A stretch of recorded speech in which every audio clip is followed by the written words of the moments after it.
Hey, it's Gina with WTI, and if you're sick of mowing the lawn, then you have got to check out this absolutely amazing robotic lawnmower from ACFARM. I just love this little machine. I cannot believe how well it does. We live out in the country, and it's not exactly smooth ground or all the same kind of grass. And you wouldn't think that just the three little blades that it has would be able to handle it, but it really can.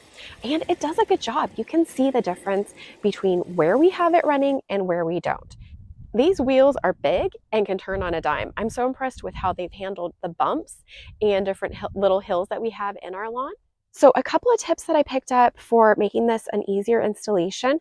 Number one, you need to remove the cover on the back of the charging station in order to access where you put the positive and negative boundary wire. As you lay it, make sure it is tight. This will help to prevent broken wires, but if you do break a wire, there are a couple of cable connectors that come with the kit itself. The initial installation does take some time, but once that's set up and you understand how it works, get all the debris out of your yard, you are going to love how well it does, and you don't even have to think about mowing. Another great feature is that it does have an app, and you can set its schedule. What I do is I look at the weather forecast for the coming week, and then I go and set it according to when we have rain or when we don't have rain. Although there is a rain setting, and it's so cute.